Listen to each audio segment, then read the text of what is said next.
Physical reality is like a bright point of light that you just never look away from, but you can. I've experienced that. I had some pre-birth memory as a very young child, and I assumed other people would just know that we weren't from here, but they didn't. I didn't want to forget all the way, but I knew that even having a little bit of memory would actually make this life more challenging. I remember sailing through the galaxies and being in awe at their beauty and being so excited to participate and being like, wow, we get to be these things. It wasn't just humans. It was anything we wanted in the universe. In higher states, you can tangibly feel and know that you are a part of all. And the bliss of that is unspeakably amazing. I was aware pre-life that this universe is like the most extreme when it comes to the experience of separation. And that is a very alien constraint. It's not about masochism. Experiencing extreme limitation, we grow in extreme ways. The physical is a simulation anyway, but what's not a simulation is consciousness itself and the quality of intent that it refines. And we get to keep that. The Akashic Records. So we can go into that and pull out information and say, well, what if I would have made this choice? Here's the thing though, this is really important. I had some pre-birth memory as a very young child, and I assumed other people would just know that we weren't from here, but they didn't. They didn't talk about it. And then that memory left me completely by the age of like 5 or 6. But my body was 30 years old when I took up a long-term meditation practice. And after a few months, I started to have non-physical experiences. So very real, extremely eye-opening out-of-body experiences. And the pre-birth memory just kind of arrived at the same time. It wasn't like a big epiphany. It was actually like the more normal thing. And yeah, I mean, I'm aware, of course, that here on Earth we're veiled. So we don't commonly remember that. That's like part of the game. But it does seem strange to me that we don't remember, having seen and known that it is a bit strange. It's like walking around on the stage of a play, perhaps, and the characters don't remember they're just in a play. Was it quite disconcerting recognizing that other people don't remember what you remember? Like, how did you orient yourself in a situation like No, that? no, I don't think it was disconcerting. The more disconcerting part is simply the vibrational distance between our true nature, which, is hugely connected and full of love and peace and joy and freedom, and when you touch that, it's amazing, versus the kind of the average vibration on Earth. It's comparatively very low. So I think that is the more stark challenge, at least it was for me, that when I was getting in touch with that and having those experiences, Earth is like such a different vibrational place, to experience day to day. That was the challenging part for me. Yeah, it's really interesting because following your work, it seems like we go from this very infinite space to a very like electively chosen finite experience, Yes. which let's talk about the vibrations for a sec. Like, is Earth the densest place or is it just what like it is high density? Like, how would you describe Earth Yes. relative to Yeah, so this is really hard to talk about. I'll just quickly disclaim before we get into this that like language just does not do any of this service. Like I have to just say that up front because you can't really effectively use earthly language.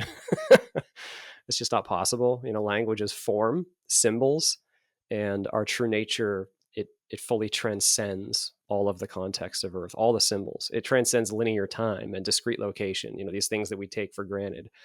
So I just have to say that first. Yeah, so the vibration, we could simply say that our true nature is completely connected to the whole. And okay, so when we say vibration, what are we talking about a vibration of? It's a vibration of consciousness itself, beingness itself. Okay, so in higher states, you can tangibly feel and know, not just understand, but like know that you are a part of all. You're individuated, but you're also connected to all. And the bliss of that is unspeakably amazing versus the Earth experience, which, yes, is extremely limiting, extremely constraining, extremely dense. Not bad. It's not inherently bad. It's just extremely limiting. The constraints are very high. I was aware pre-life that this universe is like the highest degree of okay, so every universe, every reality type has its own like build or intention. And we can at least say that our universe is like the most extreme when it comes to the experience of separation. So like you can't get more separate than what we experience on earth, and that is a very alien constraint. It's not standard. It's not typical for the spirit to not tangibly know its connectedness to everyone else and to all things. So adopting that sense of separation, that limitation, that obscuring of your knowing, we call that the veil.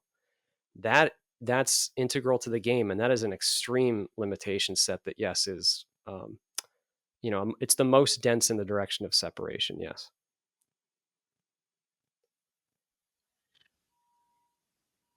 It begs to question. I know this is like, what is the purpose of life? But it's Sure. but why? Sure. But why the separation in your opinion? Like, why do we come down here to experience Mhm. this separated thing? Because I think Yeah. also just in that, like, would love to point to, because you also made a choice. You remember making Yes. the choice to come down. And there was actually, like, you were inspired at a certain point, inspired evolution, sorry. Yes. But you were Yes. inspired by a Inspired certain point. evolution. That's what we're Yeah. doing here. Inspired evolution. You got it. But yeah, if you can speak to that, like, you were inspired and then you made a choice and then, yeah. Again, words are very difficult here, but in short, what we're doing is participating in the expansion of love and joy, the expansion of our being through the integration of experience. And what kind of experience are we integrating? A high constraint experience. So, duality itself, this whole system of ups and downs, left and right, hot and cold, birth and death, linear time. That whole system is subsequent. It's not primary, but it exists to create something like, this is just a metaphor, but like a cave. It like carves out a cave into which beingness can then fill and know. So through experiencing extreme limitation, we grow in extreme ways when we integrate that experience. It's not automatic, actually, but it does happen because we as consciousness are like experience integrators. So we come to have the experience of being human and to actually experience that perspective and then come to terms with it, integrate it, really, really process it, and to see if we can wield an intention that is in alignment with our true nature through our choice making. That means an intention that is love based, love, freedom, joy, and peace. An intention that's in alignment with that rather than the intention of fear, which means the ego and all the shenanigans that arise out of ego. If we can choose that even in these constraints, oh my gosh, then that true nature is deeply refined, is the only verb I can think of. And that is an incredible opportunity. Even though the constraints are so high, I am very, very passionate about lifting up. The human experience is such an opportunity. Like, and I know it sounds crazy, because like I signed up and I experienced a very challenging personal trauma in my 20s. I've had chronic illness off and on my whole life. I've gone through a lot of trauma, but the thing is, oh my gosh, the opportunity to meet that, to process it, to heal it, to really get into the nitty gritty, and oh my gosh, it's like winning the lottery. Like being given a human life is like winning the lottery. I mean, I felt like I had been given a winning lottery ticket worth $1 million. I mean, that's how it felt to be given the chance to play a human. Oh, what do you think it was? How come you remember part of your pre-life stuff, but other people don't? Yeah. So first of all, I'm not special. People tend to think, oh, that person's unique. That's special. Okay, well, for two things. First of all, in my pre-birth planning, I did ask to have a small, tiny amount of memory, and I did when I was young. But like I said, I forgot it because I didn't want to forget all the way. But I knew that even having a little bit of memory would actually make this life more challenging. Like the contrast would be even higher having that awareness, So it'd be because harder to yeah, remember than it it would be. would be not to, Yes, because there's this yes, exactly. veil of forgetting. Sorry, I'm interrupting, Yeah, but no, exactly. No, yeah, no, please. It's it's really protective. interesting. Yeah, It's like right. it prevents homesickness, actually. So, like near death experiencers, they often describe how they feel just so homesick, they just want to go back to the other side. It's because it's so amazing. It's what we seek. We seek that wholeness all the time here.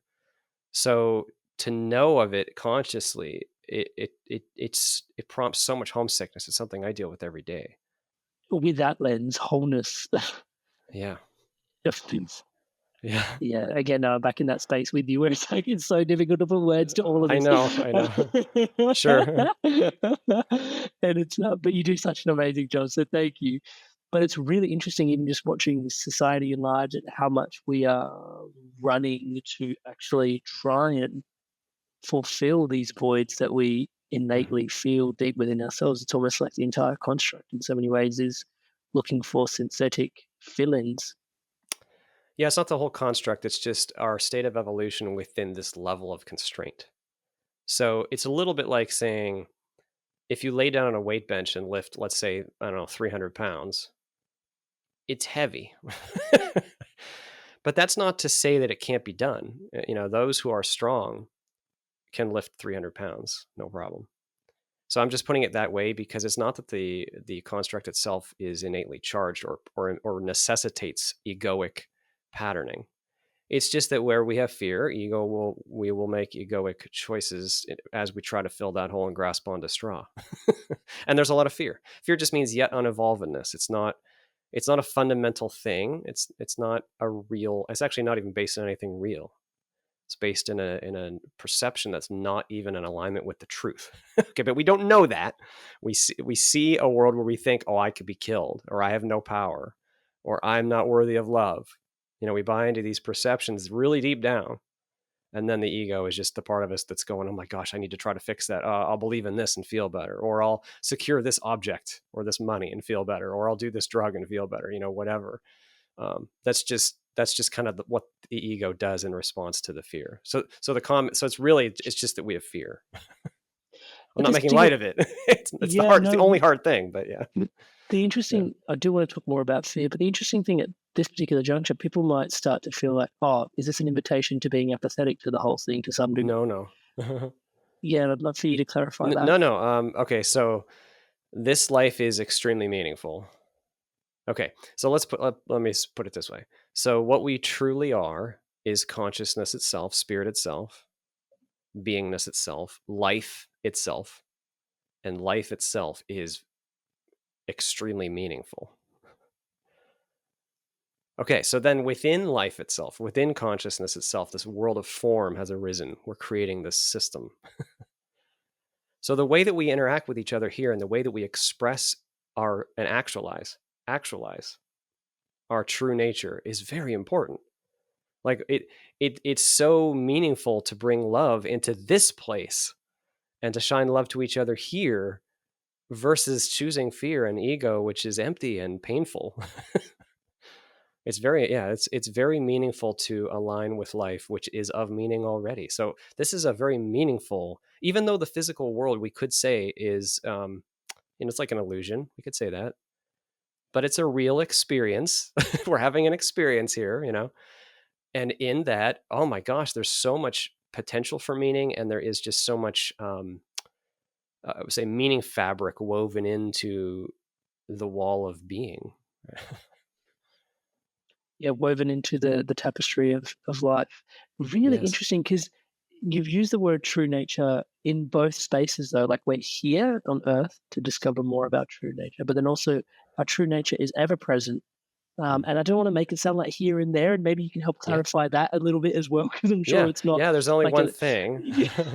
Yeah, But do you get what I mean? That was like the I engineer in me do. is a little bit like, our true nature, and then we come here to explore our true nature. But it's like, aren't we already like connected to our true nature? So what are we doing here? Yeah, Yeah. still more So questions in that. Yeah. there's only one fundamentally real thing. Okay. So first of all, speaking to the engineering nature, I resonate.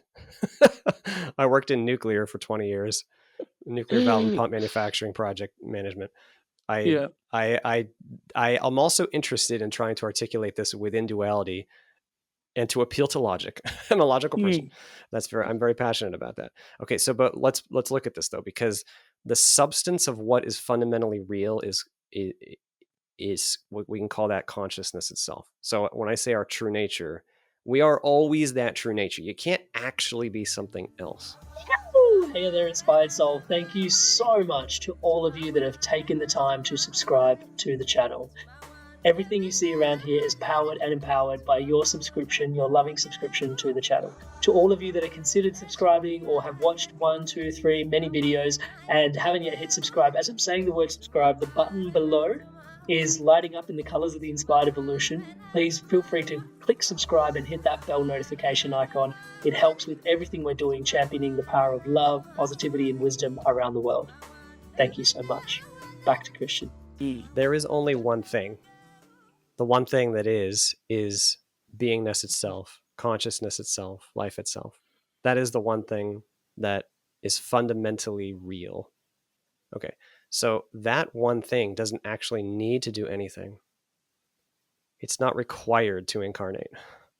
It doesn't need to self-limit. It doesn't need to self-limit. But if we can choose to be something that we're not, you see, then in doing that, we add to what we truly are because we've deepened what is possible through manifest creation and deepened what we can know and what we can feel and what we can be, you see.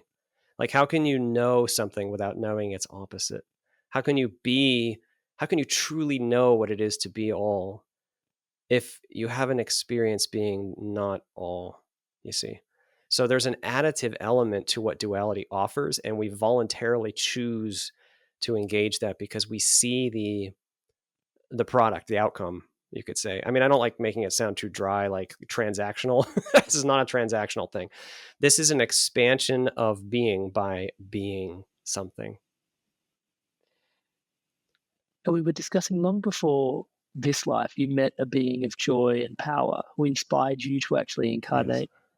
Who was this being, and how did that encounter influence your journey and decision to experience physical Sure. Well, life? I can't say who he was as if he had a human name or something, but I can say that I knew that this being had had physical experiences and he shared with me those experiences, and I telepathically felt the incredible quality of his nature, his essence. It was, oh my gosh, it was amazing. And I mean, I really need to stress this though, because like the potential refinement that's available to us through such huge limitation is off the charts. And I could see that. And I was super inspired by that. I was like, wow, I really want to do that. So I don't know who he was. And it's not like Earth is the only place to incarnate. Um, in fact, I hadn't even been physical at that point in my journey. So I didn't even understand what it meant, really. I mean, he showed me, but you don't really know unless you've done it. So yeah, I can't possibly speak to who that being was as if there was an identity I could put a name on in human terms. Yeah, it's really interesting hearing you talk about communication. Can you Yeah. elaborate a little bit more on what, like, his communication, from what you remember, Uh-huh. is like in that space relative to how we communicate Yeah. here? Well, here on Earth, we have to like throw sound at each other because we're separate. So, right. So we experience separation. We're not actually separate, but we experience separation. So we have to like throw words at the other person. They have to hear the words and compare them against their own memory. And then there's meaning in that. It's very crude, very slow. In higher systems, communication is naturally done telepathically. And that's quite normal and natural because the other person is a part of you. Like, you are individuated. You're still yourselves. You're not like, not you. You are you. You're in more you, in fact. But that you that you are, that it's connected to them. And so there's not like a barrier. There's no separation to work with. So the sharing is very complete and full and very full of feeling and knowledge and like language type communication, but it's everything at once. It's very, very thorough and complete, and that's like the natural way of communicating. It's really interesting because you are imagining, even if if we're communicating in the higher systems, then there is some sense of self or other, but there isn't, like you're describing. It's you're a one, and so that, but it's so difficult to wrap your human 3D mind that's so individuated around oneness and still connecting. Yeah. Are there, like, does that, the human mind actually wants to sort of, are there dimensions even higher where everything is collectively one? Okay, so oneness and individuation are not mutually exclusive. Let's just first make sure that's clear, because it's not like you have to be only you and not the whole, or the whole and not you. They're simultaneous. But what does happen is we may go to one end of the spectrum or the other, experientially, you know. So you may return to a more experiential state of complete oneness, or you may dive in the other direction where we are now, where you experience a state of apparently complete separation and you don't feel connected at all, almost. you know. So yes, there are higher systems. Well, in fact, it's the more normal state of being where we know our connectedness. It's tangibly felt and known, and that's a beautiful thing. Yeah. What's it like when you're making the choice to come down here? Is it like you're super excited to play a video game, or is it like taking quite a bit of courage? Because you just alluded that there's again significant amount of contrast, but you also mentioned opportunity. So yeah, what is it? Is it Yeah. unique to each individual? What's It is unique to each individual. Every soul is unique. So the way that we interact with form is unique. But yes, I mean, for me, I can at least say that in my pre-birth experience, the primary feeling was incredible excitement. Even though I knew that this experience might totally crush me, and it would give me the opportunity to re-experience a fear that in the past had bested me and it had overcome me. So even though so I knew that it was very likely that I would be, see, I don't want to use the word forced, because I mean, there is an element of force, right? Because once we're veiled and something happens here, it's consistent, it's persistent, it remains in our face. If we get sick or if somebody dies, it doesn't just go away. You have to deal with it, right? So that's how we experience trauma here, and that's what makes it so challenging. It doesn't just go away if we want it to instantaneously. But from that perspective, I knew the value of that. You see, I knew that our immortal being was deeper than the pain, deeper than any limitation, deeper than any, trauma that might befall me. No, in fact, I could see, oh my gosh, there's so much opportunity here. Now, does it take some bravery? Yeah. I mean, it's the spirit is not, it's not an uninformed decision to come here. I will say that the decision is made from a place where it's obvious that there's no need to fear. So in that case, that's kind of I guess you could say that's a form of not seeing it the way we're going to see it here. But on the other hand, in the pre-life review, we experience everything from a first person point of view. Like, we really review the whole life. Like, we see it all, we feel it all, we are very well informed. It's just that we also know there's nothing to fear, whereas here we might actually get lost in fear. It's interesting. So you're mentioning a pre-life review. So you're actually, do you see your entirety of your life out before you incarnate? Is that what I'm Yes, but hearing? it's not predestined. It's a probability tree of what is likely to unfold. So the way I Huh. saw it was like, if you took a tree and laid it on its side, this is just a metaphor, but it was like this. If you started at the thick end of the tree, like at the roots, and you worked your way out to the branches, there were millions and millions and millions of possibilities of how this life might unfold. And I could see and review and feel all of them at one, like in a second. Like, it wasn't hard to process all of the, I mean, it sounds crazy from the human point of view, but what consciousness is a ridiculously wide bandwidth. So The I could, yeah. So I could see the whole thing all at once, and I could see what was likely and what was less likely. Like, I knew it was very likely that my body would have a major health issue in my 20s, and that it would give me a chance to re-experience the fear that I wanted to integrate. Um, and I saw there's a lot to it. It's hard to describe, but basically, what's the thing that chooses the branch? It's free will choice making, mine and the choice making of every other player in the game. Like, you might choose something that affects me, and then I have to deal with it.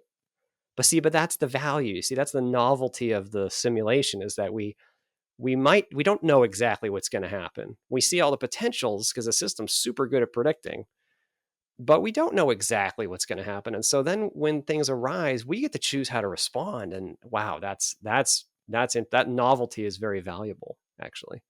yeah, as the minute you laid the tree down and put it horizontal and then mapping out, I started visualizing like 8 billion trees, like, and all the Yeah. interdependencies, and Hmm. my mind kind of just went into awe for what this universe Yes. is. It was just like, wow. Yes. Yes. Yeah. And then the physicist and consciousness explorer Tom Campbell, talks about how many billions of times per second all the simulation's probabilities are recalculated as it sees what's unfolding, as it learns. So, and then all of the unactualized paths are also retained. I know this sounds really mind blowing, but we call that the Akashic Records. So that is the database where everything that we didn't choose, that the system, I mean it's not complete, it's not, I mean the way I understand it is it's not truly infinite, but it's practically infinite. It's so freaking huge. So we can go into that and pull out information and say, well, what if I would have made this choice? What would my life have looked like, or what would the lives of other people have looked like? And that's available for us to review post life, because, or even during life, but primarily post life, because there's huge value in seeing that for learning opportunity.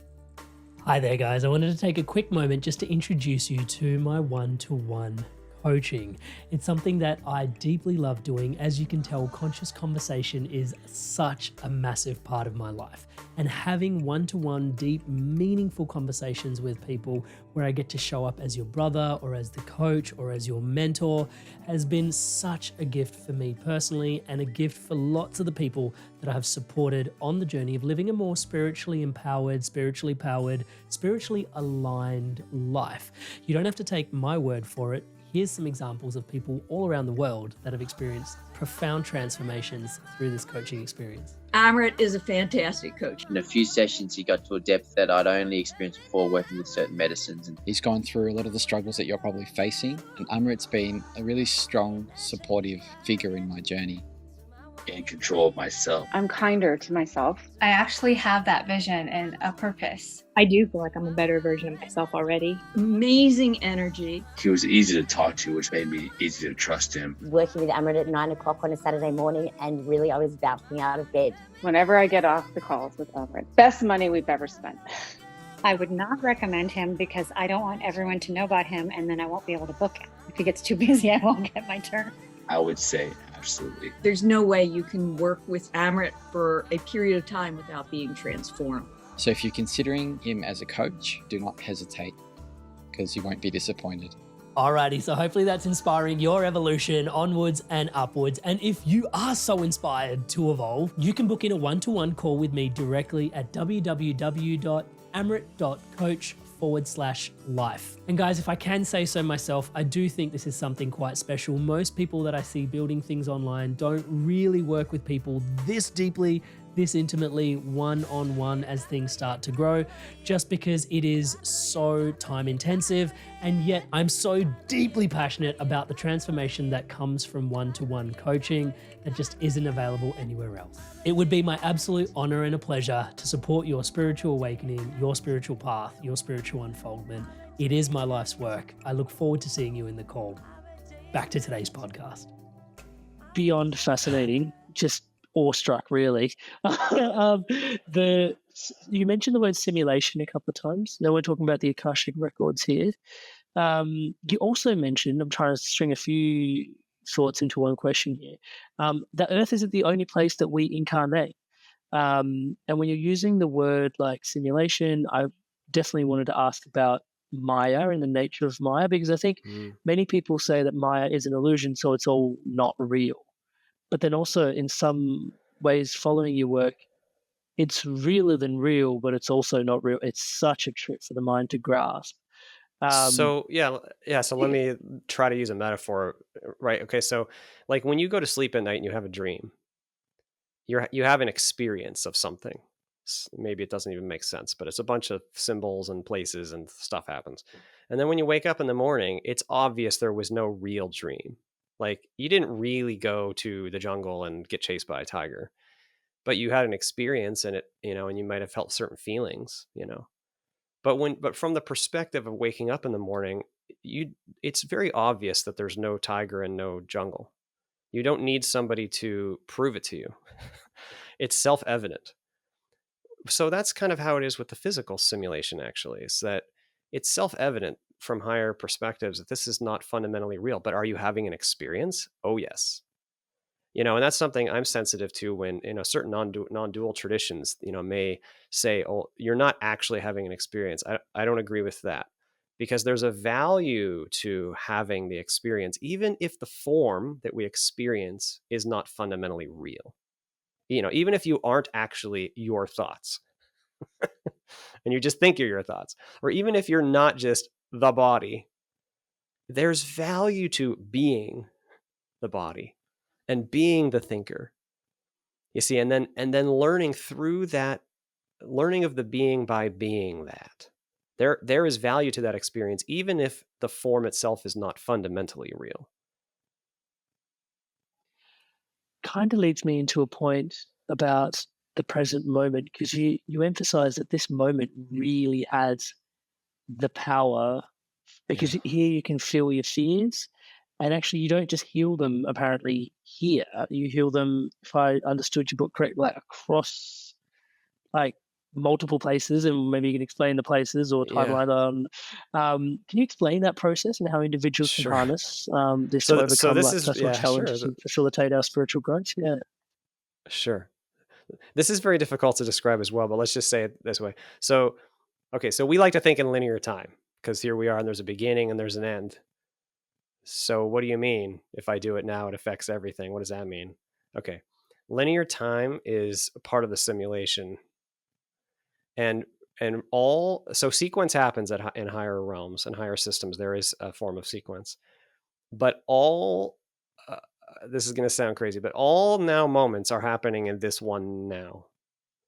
Okay, so if you can do something in this now, you can't help but touch all the nows because it's all one now.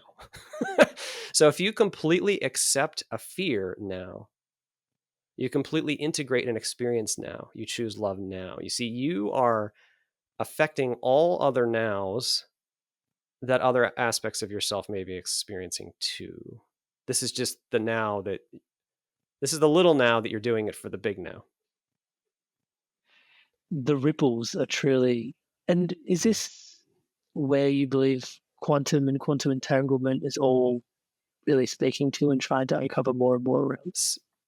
My understanding of quantum entanglement and quantum manifestation is simply that the quantum is just how we describe the probabilistic simulated nature of our universe arriving. Like, it doesn't need to yield data until data is required by consciousness for something in a measurement. You know, until you ask for something, it doesn't need, like the forest doesn't need to be there until you look at it. I know that sounds wild, but really that's what the double slit, when you talk about the wave versus the slit, how is light both? Well, they've done it with buckyballs, which are carbon atoms. So it's not just light that we're talking about. We're talking about matter. Matter does the same thing. Matter is a wave or a particle, depending on whether or not it needs to be measured. You see, so that's because all of matter is simulated. Sorry. Yeah, no, well, I'm interrupting, so I apologize, but I can't help but like the first time I got introduced to this, it totally blew my mind, because the metaphor that dropped in for me was like, Amrit, when you're driving away from your home is no longer like bricks and mortar. It goes back into an energetic state, and then when you rock back up, it's like matter again, and it's like, is this really well, what the localized? Yeah. I would say don't necessarily think of it as two things, because it's not like it changes state. The entire world of form is simulated. That's all. So it doesn't need to change state. It'd be like saying if you sit down to play Minecraft. It's all waves all the time. It's just this computer that is me is just processing everything in like 8-bit matter. Is that right? The system will yield data to your consciousness as required. So like if you think of like a Minecraft game, do the blocks, like, so you dig little blocks in Minecraft and you build with them, do the blocks change state when your character goes over there? No, they aren't really even real. They're just rendered or not, depending on whether or not they need to be. And the simulation just remembers really well. It's got, it keeps record of everything. So it knows there's blocks there. Christian, before I forget, just before we were talking about, I don't know, I'm sort of jumping back just a little bit, but you mentioned life coming down, like, there was a certain current of fear for yourself, but there was an incredible opportunity, and before the life review, I couldn't help but wanted to ask you a question around, it seems like the bigger the challenge, the bigger the fear, the greater the transformation. But the greater the potential transformation. Sorry to interrupt. No, perfect. Yeah, that's an important distinction, because if you, go ahead. My question is, like, it sort of alludes souls to be somewhat masochistic in some way, and No. I'm sure that's not the case, and so I just wanted to clear that up. Yeah. Sure. Is that No, true? that's a great, that I understand that how that would be perceived. We are not masochistic. So I think a good metaphor is a weightlifter masochistic for lifting weights? Well, I mean, no, maybe a little, but like it's more about, it's not about hurting yourself.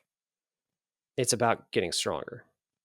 Like if you go out and go for a run, you don't do that for pain. You do that for health and for vibrance of being, you see. So it's a little bit like that. Like, why would we choose now? So if you lay down on a weight bench and you're not conditioned and you try to lift 1,000 pounds, it's just going to crush you. It's not going to help. It's not helpful. And so the guides are actually very skilled and evolved at helping us select a optimal level of challenge so that we're at a place where I don't mean to make this sound dry, but where the weightlifting is profitable.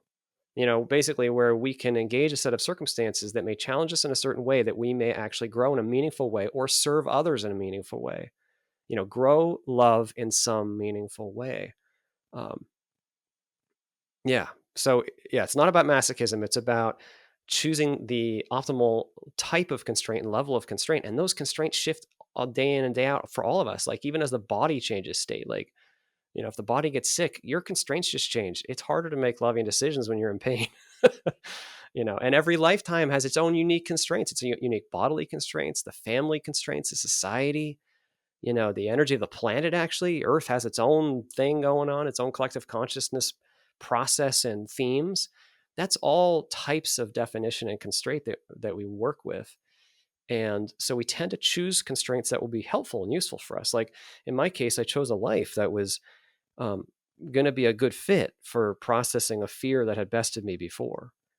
And the guides brought me this life. Actually, they brought me a previous life that was an even better fit than this one, but I had rejected that life just after incarnating while I was still in the womb, and I caused a miscarriage. I know that sounds wild too, but I had a life review for that. And I saw that my fear, I rejected that life. My fear caused that life to end prematurely. So I still had the same intention to process this certain kind of fear. And so they brought me this life. And this life was like, it was good. It was a good match, but it wasn't like, it wasn't as perfect or near perfect as the first one would have been. So we do have to kind of choose, okay, what's the optimal level of weight and what kind of weight? Yeah, this is a really fun part to dive into in the conversation. Well, it's all been fun, but the guides conversation starts to open up because even before you mentioned, you're communicating with beings before incarnating, and you were asking to retain some memory, and then it was like, who were you asking? Who are they? What was the environment like? We were like, what? Like, who are these guys? But you mentioned guides, and obviously there's like ascended masters, angels. Well, not obviously there are, but yeah, I'd just like to open the floor to getting your awareness on. Yeah. Sure. Well, first of all, just a quick comment about environment, because here on Earth, we think reality is environment. That's how we understand reality. Tell me what you visually saw and where you physically were, because that's reality. So tell me that, and now I'll understand. Well, there were definitely visual contexts, and there were definitely places, but it's also way bigger than that. It's also a knowing level connectedness and location that transcends the need for physical visual stimulus too at the same time.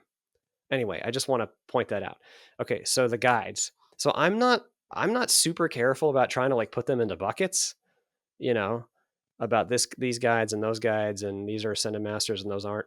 I mean, from Earth, we have a very crude, limited understanding of these things in general, broadly speaking. But I'll just say that there are more evolved beings that help us. And they may be beings who have had physical experiences like we're having now. They may be beings who haven't. And we have personal guides. So those are guides that know us really well and are really good at understanding us and understanding the context we signed up for and helping us and nudging us throughout life and watching over us. And then there are guides that might visit us for short periods of time that are really, really skilled at a certain kind of qualitative experience, actually. So like, let's say you're dealing with a certain type of personal challenge, a certain emotion even. There may be a guide who shows up just very briefly because that guide is a master at that. Like they really understand that. They really get that. So they'll show up because they can see that that's profitable. They'll arrive and they'll help a little tiny bit. So I'm just pointing that out because, I mean, ascended masters, we typically would say that's someone who's evolved so much through the physical that they've basically mastered the game. They basically have processed and integrated more or less the entirety of the limitations set here. That's an ascended master. So, and they're godlike in power and love because they've come so far. So anyway, just some comments there.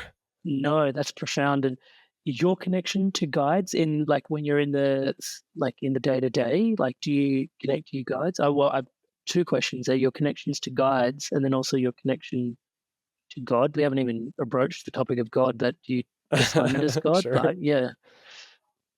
So I'm aware that I have guides, but I do not have common constant interaction. I've had some limited interaction. I had a friend who was able to have out-of-body experiences check in on that a while ago for me, like 10 years ago. I was curious.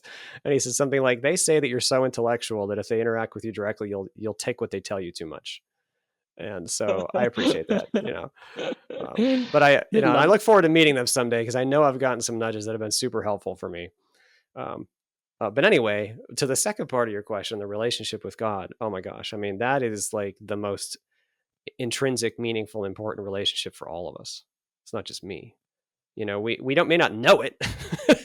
We may not know that's the thing we're looking for, but it's like we are a drop in the ocean of all that is. The drop is a part of the ocean. It yearns for the ocean. The ocean knows it best. It is the ocean. So how can you not have a relationship with that? Well, of course, practically speaking, what we're talking about really is how deeply form associated and ego associated are you? Because that's obscuring at the human personality level. And I personally feel I have a very strong relationship with God, and I feel that is more alive and thriving now than even in my religious upbringing. I had a religious tradition I held dear until about the age of 30. But that relationship, that connectedness, oh my gosh, it's the most real thing, and it's absolute joy and bliss, and it's available to all of us when we let go enough sufficiently and when we really look at ourselves deeply enough. You're referring to letting go there, and obscurations are really a deep fascination of mine because it's what creates the haze, and probably inviting in the conversation. It's interesting because at this particular point in the conversation, it's quite profound because you could feel it into someone that's atheistic is not necessarily right or wrong. They're just on their own path to some degree. Sure. And that's what they've chosen to this particular remit. But also that in some ways could potentially make it somewhat harder even because they don't have that connection to sort of guide them through the journey. But maybe that's what the soul chose for them at this particular point. Mm-hmm. So the nature of being is connected and a part of God. And so that's okay if someone entertains thought form and believes in it, so thought form being, in this case, an atheistic belief system, it's not like beingness, has a big problem with that. They are beingness. They are entertaining thoughts. They can't not be what they are, and that true nature, back to the term true nature, is always what they are, and it can't be threatened. And so meanwhile, if all of us work through some intellectual understanding, through some intellectual context, we understand the world a certain way. Atheism is just one of those ways. And so, but form association, that is how deeply we associate with those thoughts, it can, practically speaking, be obscuring because we fall asleep into being that. Like if you think, I'm hungry, I want a sandwich. At that moment, you are the being who's hungry and wants a sandwich. That's the nature of the thought. You're not all. You're not knowing yourself as the stars and the sky. I say that because of my pre-birth experience right after incarnating. I had this moment when God showed me what we really are. I had not lost my true nature. We have not lost our true nature. This is just so important to lift up. And within me was the sun, as an example. I could feel it in my body. It's beautiful, raging with bliss. It was so beautiful.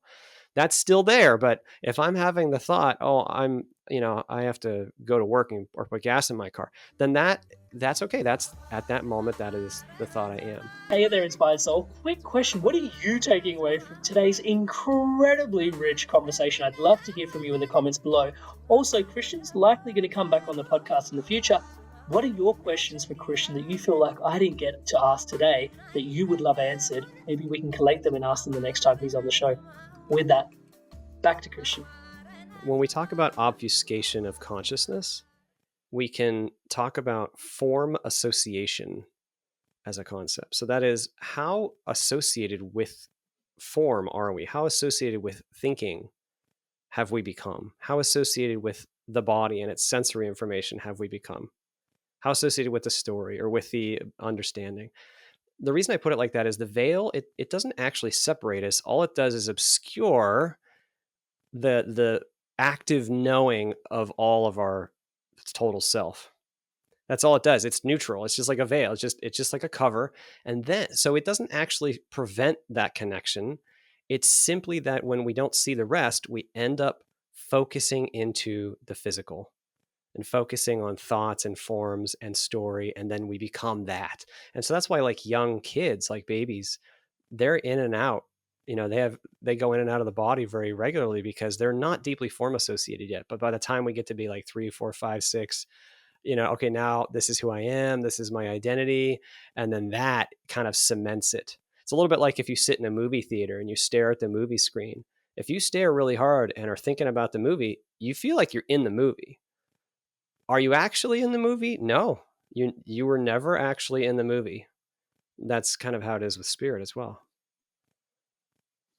That's interesting because almost with the same metaphor, it's like when you first sit down to watch a movie, you're more aware that you're actually watching a movie. The more you watch the movie, the more you're actually feeling like you're engrossed in the narrative and you're actually part of it. An interesting part about the forgetting component, because it seems like the forgetting and the veil are necessary for you to actually have as deep an experience as possible.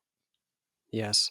Yeah, the veil permits complete immersion or near complete immersion. That's its purpose. If through the veil you can experience what it's like to be the human. Like, if you want to be the human, you got to be the human, man. You're not the whole now. You're human.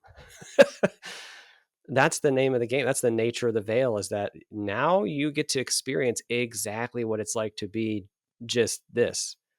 That's what the veil permits. Yeah. So back to the question. So even at this particular juncture, it feels like certain people that are choosing an atheist thought form, right? Choosing not to believe in God. Yet they're not even wrong in their own, like they're not wrong, or that like it's not wrong or right, but they're not necessarily wrong or right. But that's just a choice that they've made. That is then, it must be somewhat more challenging, or it's hard to understand, because then obviously they don't have that connection and current to God that you described, that is the most profound and sacred connection that we carry in our life. Touch with. Well, I wouldn't actually name atheism as a unique type. Like, it's not like you lose your connection if you believe you don't have a connection. The question is, are you buying into any perception that's not in alignment with our true nature? And that happens in far more than atheism.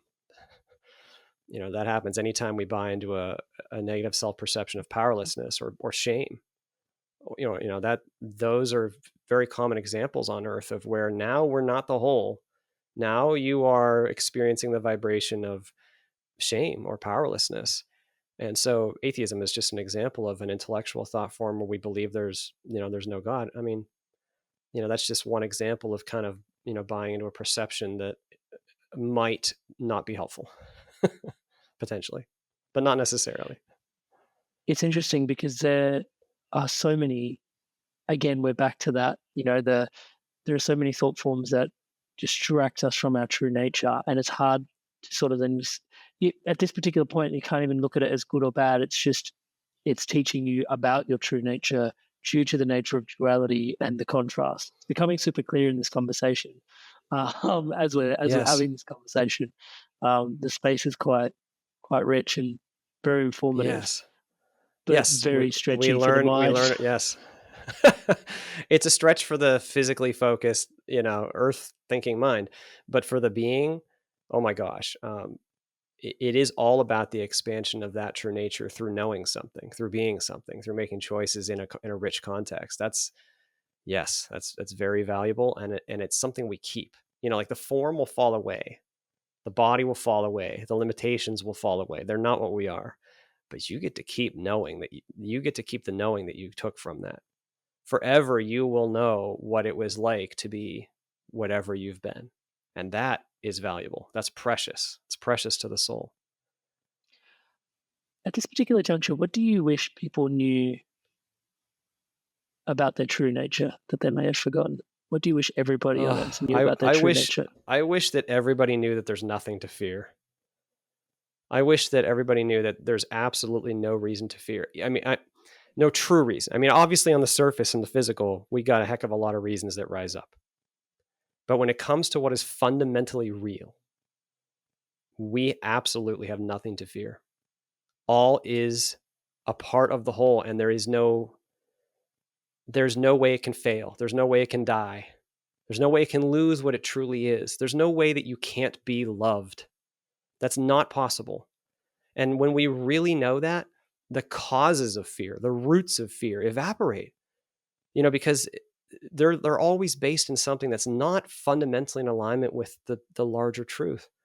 So I wish that everybody here knew that there's nothing to fear, because when we know that, oh my gosh, it's so much easier to be and express our true nature, the love and the peace and the joy of what we really are.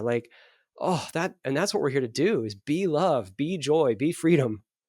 We can do that almost automatically when we don't have fear,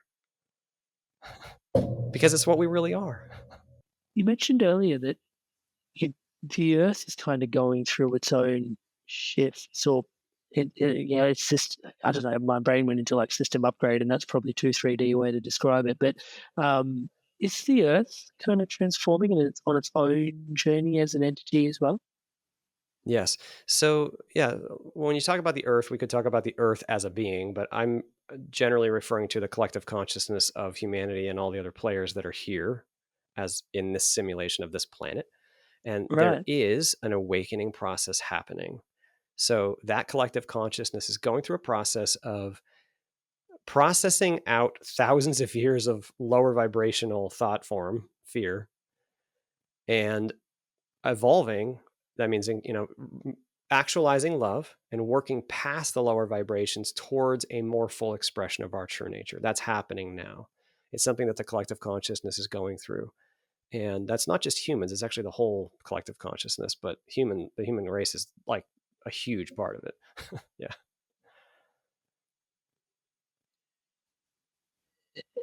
The question for me is, are we all like, we're always, it's interesting because we're always evolving and we're always growing, but yet this particular moment in time seems to be even more so than Yes. usual. Is that what I'm hearing? Is that, because then also it brings into like what's going on in the back of my mind is the cycles and the yugas and different ages that we live through.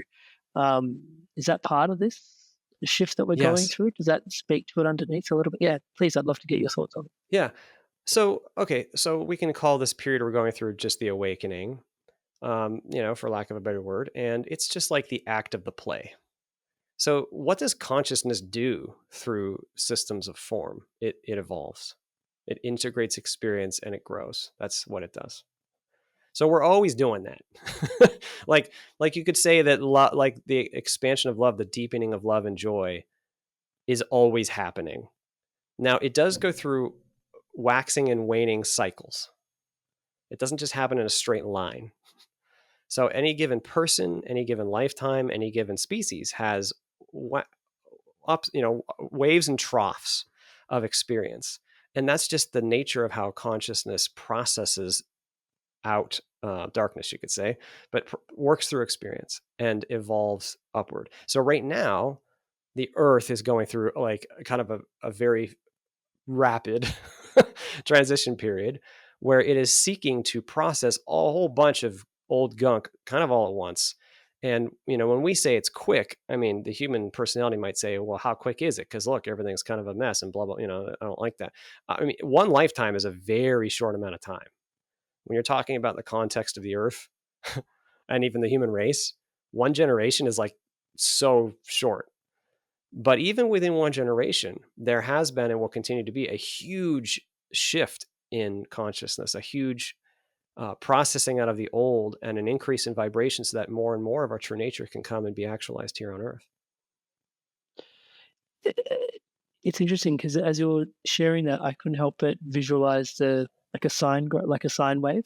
And I Yes. remember, I think it was me listening to Alan Watts many years ago, but he mentioned like if you picture the sine wave, and there's a line going through the middle, just an axis, and there's life, and then there's the afterlife, and then there's life, and there's before life, and then there's it's like there's just the Yes. crescent. There's the peaks and the troughs, and because you were mentioning peaks and troughs, I couldn't help but reflect on that. Yeah, so we That do it metaphor. not only within a life. Within a life, there are peaks and troughs, but at the soul level, we do it. The trough, we incarnate down into the lower vibration. Peak, we return and we process all of that, and we reach even greater heights, and then we decide we want to do it again, perhaps, and so we go back down into a trough, and we repeat the cycle. And in fact, let's get too crazy here, but the entire universe even does something like that. Like the entire universe goes through this great outbreath of processing of experience. We're all part of it. And then eventually it resolves, you could say. This is super long periods of time we're talking about now, but we process the entirety of this. It returns to that state of wholeness and rest. And then we may decide to go through another wave. So yeah, so this wave and, sine wave metaphor applies kind of at all different levels of experience. I mean, we are like fractal beings. So as above, so below. Yeah, that is so interesting. And actually, I shouldn't say hilarious bit, but actually the bit that's just flipped on its head for me is previously, and this is how the layperson versus, well, I don't say versus carrying the awareness that you have, but having the memories that you have. This is anyway. I'll stop talking for a sec. The sine waves. I had because we look at life as kind of like above the line, and then death kind of under the earth, right? So for That's me, it was backwards. like above and below. Well, that's the thing, right? And you just flipped it on its head. It's like, no, we ascend, and then we descend into earth, and then we're back, and then it's really interesting.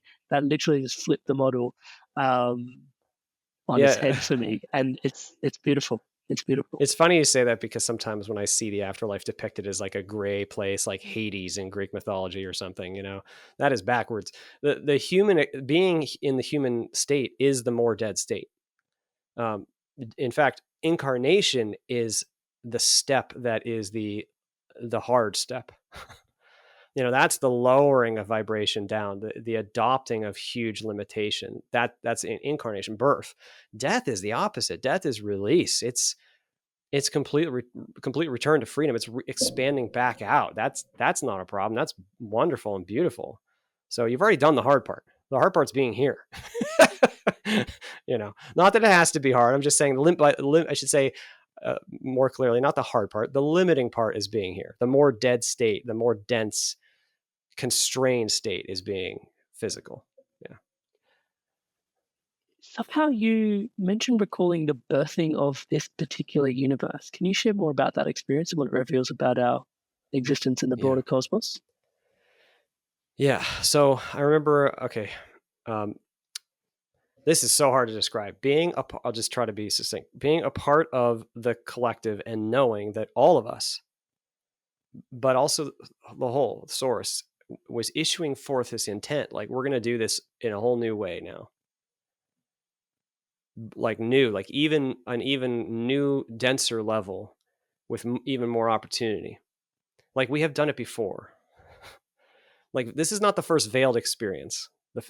Our physical universe is not like take one. I don't know how many there have been, or I don't know the scope or the scale. I don't know any of that. I just know that our physical universe is not the first, simulation, the first go at a veil, So I remember in that state knowing, oh my gosh, this is going to be so exciting. And I don't remember the moment that, because there was a moment of creative initiation.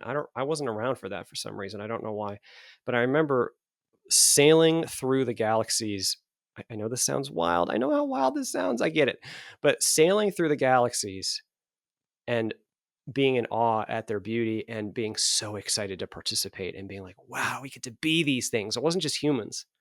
It was anything we wanted in the universe. We could be that. We could experience that. It was this banquet of, oh my gosh, rich form experience that we were creating for ourselves, that we got to experience and work through. Oh, it was beautiful.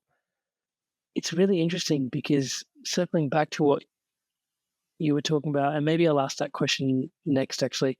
You also mentioned there are other places to incarnate to. So you're sailing through the galaxies. Are you witnessing some of these other places that people can potentially incarnate into? Is that part of that, or is that outside of the universe? How does this? Okay, so there's a layer of being where there's a layer of reality that's very close to our universe. I'm just going to make up a term. I don't know if this is real, but call it the local astral, like some kind of astral level that's very, very close. So we are seeing it, touching. We're right there, but we're not actually in it because we're not incarnated. Okay, so that is not. I wouldn't mix that up. Like when I was sailing through the universe, that was not an pre-incarnative process for me. That was a completely separate, very much earlier experience. Whereas later, after I had gone through many incarnations, I was in kind of a specific, oh my gosh, how do you describe this? Let's say that there is a realm above our own, we'll keep it simple, from which we make the decision to incarnate. And that realm is a realm of living light where information flows very quickly. And it's still lower vibration than potentially higher realms, but it's way higher than the earth plane. And from there, there's an interaction with guides, and these decisions can be made because we can review the potential very thoroughly. Yeah. So something just popped in, which was we were talking about the sun, we were talking about different reincarnations, and in the Hindu philosophy, they say that more and more complex levels of being are a sign of spiritual evolution for one's soul. So, like, I'm being super crude here, but you come as a mouse, then you come as a cat, then you come as a dog, then you come as a human, and those people that love cats will be like, Amrit, you got that the wrong way around. It's mouse, dog, cat. Sure. I won't get into the debate around that. Sure. I'm a dog person, so pardon me. But you go mouse, cat, dog, human. But then also interestingly, because we have seen like such an erosion of species on the planet, and yet there is such proliferation of humans at the moment. But it seemed kind of almost like the balance of souls on the planet is probably somewhat the same. It's just there's more humans now. I'm wondering if that also points to this awakening that you were speaking to that's happening on the planet. I don't know. I just couldn't help but draw parallels. Sure. Yeah, interesting. So, I mean, I'm not okay. I will say that the soul requires a certain level of proficiency in order to play a human. It's not like, newbie level. It's pretty involved. It's pretty complex. There's a cognitive experience that is very demanding, actually. But that is not to say necessarily that from my perspective, that is not to say categorically that a soul who would incarnate as a human is more evolved than a soul who would incarnate as some other form. No.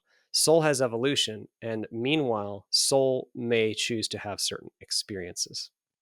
So an evolved being could certainly choose to be something that's not human. That's okay. On the other hand, like I said, a more evolved being is more apt to take on a highly complex life with such a rich cognitive and experience and strange depth of separation that we humans experience. Cognitive demand. So yeah, I'm leaning back into your experience of this particular lifetime, because you're carrying the memories, and as you alluded to earlier, it's informed here that it would actually be harder because you'll be aware of the contrast. Even amongst the dualities, this is like even the contrast. How's that affected you personally in your life, if you don't mind me asking? Like, do you perceive and interact with energies or information beyond physical senses? Yeah, it's natural to interact with energy beyond physical senses because as we return to greater awareness of who we really are, that's still there, even though we're veiled, we're still connected to the whole. So I am energetically sensitive. I do receive such a bad word. I experience energy interaction with people or other things, or sometimes I'll pull information out of the databases, not even trying to sometimes. That's just kind of normal. But about my experience, I would say that it is very challenging day to day. The average vibration on Earth is quite low, and I'm very homesick. But I do seek to try to allow even this. This is an opportunity. I feel it. I know that this is a huge opportunity for me and for others. I can feel it, even though there are days when I'm like, "Wow, this is a lot." I feel like this is a lot. I still seek to allow and accept even that allotness because I know the value of that. So to put it simply, the vibrational difference may be extreme, but I also feel the extreme opportunity, and I seek to allow and utilize that the best way I can. I almost want to apologize for this next question before I even No, ask it. it's fine. But I've had people reach out that have listened to the podcast, and touch wood, it's very humbling to receive some of these messages. You mentioned the word homesick, and I think that can also allude to people wanting to somewhat check out. I guess there's a lighter way to ask the question would be, how does taking one's own life affect the probability tree that you mentioned earlier? Because I think, yeah, for some people they're in a really dense, dark place. Touch wood, like you said, it can be quite dense and dark here. And Sure. but I think, yeah, obviously, well, not obviously. That's the question. Yeah. Yeah. So first of all, the probability tree, that would be the end of the probability tree. Because the end of the physical life is where that probability tree no longer, that's the definition of death, is the end of life journey. Okay. Now, I want to be very sensitive to the question, very sensitive, because there's a couple things going on here at the same time, and these two things need to be said at simultaneously. The first, most fundamental level is we are absolutely unconditionally loved no matter what. We are unconditionally loved no matter what. And in a sense, there's nothing to forgive. Okay, so I have to say that first, because even in the context of something as dire as suicide, there is nothing that is beyond unconditional love and beyond the incredible wisdom of Source. Nothing. Okay, so we are unconditionally loved. We are free to make choices. Simultaneously, in general, suicide tends to not be an effective way out, because it means, in generally speaking, that we have fear that we have not processed. And it is because of the fear, typically, and the rejection, that we have chosen suicide. And we are who we are, and we take who we are with us. You see? So if you're a being who has fear, then just because the life ends doesn't necessarily mean you don't have that anymore. It's still who you are. So you might as well face it now. Now, that is not a judgment. That's not, it's not a damning thing. It's simply that it's not truly an escape in that sense. But both of these ideas have to be held simultaneously, because the unconditional love and the fact that we are free to make any choice, that it's any choice, that is, that's true. But we are also responsible for every choice we make, and that is absolutely also true. 100% responsible. Every thought, every action, every intention we are responsible for. So if we choose suicide, that's usually a very destructive choice, not only for the self, but for many other people. And we are responsible for that. That's karma, is what the word we use for that. It means you are who you are, and the choices that you've made may have had an effect, and that effect, it stays with you, in a sense, like, because you are who you are. And so it's not wise to choose fear. And that's true whether it's suicide or some other context. Like, I'm actually not drawing a distinction between suicide and other fear-based choices. Fear is always insane. Fear is always suboptimal. It's just that suicide is a strong example of high fear. Thank you so much for answering that question. And the sensitivity that you brought to it. It's flicking into a different space just really quickly because I'm conscious the amount of time we've got left. I remember you saying like on the other, like you would think that beyond this place, like there's the substrate of consciousness that it's all built on is like this. It's a space of like it's empty. It's a void. It's you Hmm. know, and yet you oh no, it's not empty. Can you describe So that? Because that yeah, sure. So when I heard you say okay, that, I was like, oh yeah. so now we're definitely getting into a topic that from duality is hard to talk about. But let's just put it this way: consciousness itself, when not engaging any form set, experiences the void. So that means it's like a loading screen. It's like on a metaphorically, if you go into your computer and you try to, you don't load anything. You just got blank, nothing. That's the void, and it's kind of a natural stepping point to other reality systems, actually, because it's like stepping out of one system into the loading screen, and then maybe you go into another reality system. Who are you in between? You're just consciousness. And by the way, that can be fear provoking for people, because if they think they're the ego protections and the ego protections get stripped away, all of a sudden it seems terrifying. But it's not that the void is terrifying, it's that we have fear. And when we look at it, it's terrifying. Meanwhile, the void can also be experienced as bliss, because our true nature is bliss. It's love and peace and joy. That is the fabric of it. Okay. And that fabric contains everything. So that's why we say the void is often described as being pregnant. I've heard that term used for describing the void, the pregnant void. It's nothing, but it also has every potentiality within it. Well, yes, that's because it's a loading screen that hasn't loaded anything yet, but it could load anything. And everything that is within beingness, everything that is within consciousness is a part of consciousness and could be loaded, and thus it is very pregnant. Does that help? It does. It begs the question, is consciousness just unconditional love in some ways? So now you're trying to put a form name on consciousness, and we can't actually do that because consciousness transcends all form. So if we want to know what something is, we say, tell me if it's this object or that object. Tell me if it's this feeling or that feeling, because now I know which one it is. All objects, all feelings are made of consciousness and arise within consciousness. And consciousness, we could say, though, its true fabric, the closest words we have are love and peace and freedom and joy. So you have to start with consciousness and then describe love and peace and freedom and joy. You don't start actually even with some feeling called love. It's just the closest thing we've got. And people who come back from near-death experiences, they say, oh my gosh, it was all love and God is love and it's so much love, and they don't know what else to say.